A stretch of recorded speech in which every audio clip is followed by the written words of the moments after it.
you. Some places tell a story. Homes especially.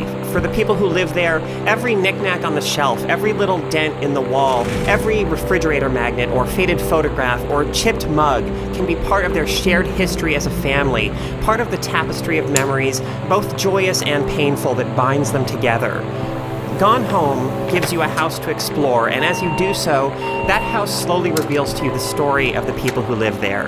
That story is intimate and honest and beautiful, and the active way in which you piece that story together, coming to understand the Greenbrier family through the things you find as you investigate their house, makes Gone Home one of the most captivating story-driven games in the medium's history.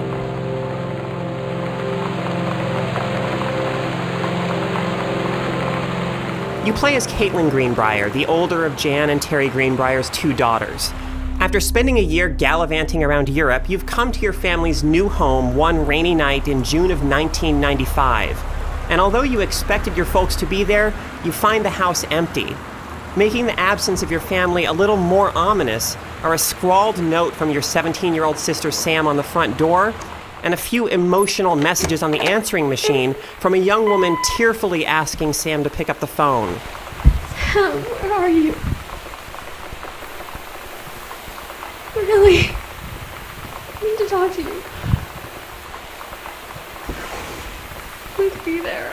This opening immediately pulls you in and makes you concerned about Sam's whereabouts and her well-being. Hi, Mom. So I got my ticket home from Europe.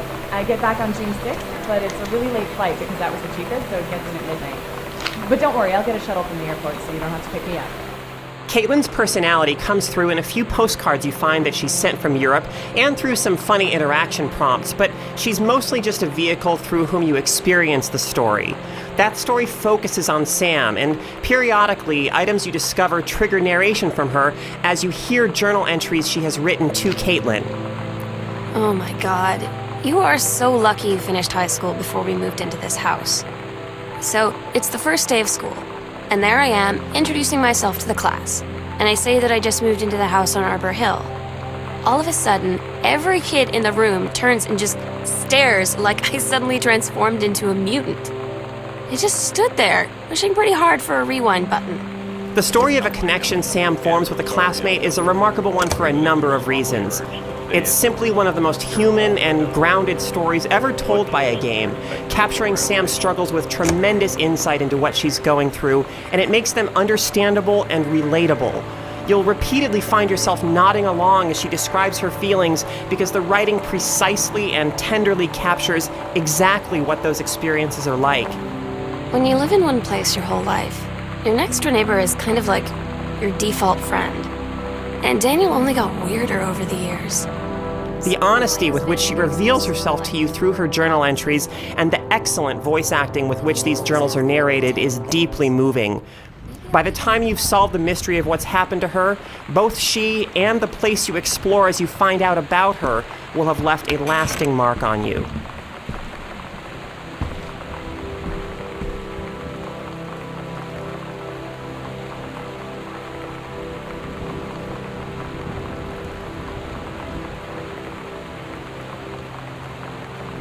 It's easy to get swept up in Gone Home because its environments are so convincing that you feel as if you're exploring a real place at a very specific point in time. In fact, if you lived through the mid-90s, Gone Home may feel like something of a time machine. But you don't need an emotional connection to the era to appreciate just how well Gone Home captures the texture of the time period, any more than you need to have lived through the 60s to appreciate the attention to detail on Mad Men. As you find out what the Greenbriers have been going through, there are no puzzles to solve, no enemies to defeat. There's nothing to take you out of your journey of discovery. Instead, everything you find just reinforces the feeling that the place you're exploring is a real one, inhabited by real people. So much of the story is in the details, as almost every letter or form or other document you can pick up and examine reveals something about the inner lives of the Greenbriers. It's wonderful the way the game respects your intelligence, trusting you to understand how each piece fits into the overall puzzle rather than spelling it out for you. These items aren't like the audio logs and journal entries you find in so many games that are clearly left around just to give you, the player, some narrative context.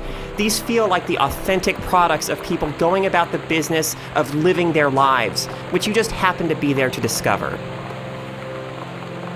Gone Home executes on its ambitions flawlessly. The things in the Greenbriers home take on an emotional heft as you come to understand the stories they tell. And although they're absent, you feel the presence of the Greenbriers all around you. Gone Home is an important game because it does something games rarely do. It tells a believable story grounded in the real world that treats all of its characters as complex individuals. So you know what they say about the best laid plans of mice and men? Yeah, turns out it applies to Street Fighter too. At least I worked up the courage to walk into the 7-Eleven and ask for a turn, but all that practice at home did not exactly translate in the wild. But the reason to play Gone Home is not for its importance. It's for the elegance with which its tale is constructed and communicated, and the captivating way that it makes you an active participant in peeling back the layers of one family's ordinary lives as their home tells you their stories. Like many of our own memories, those stories cut deep. Okay, so love you. See you soon. Bye.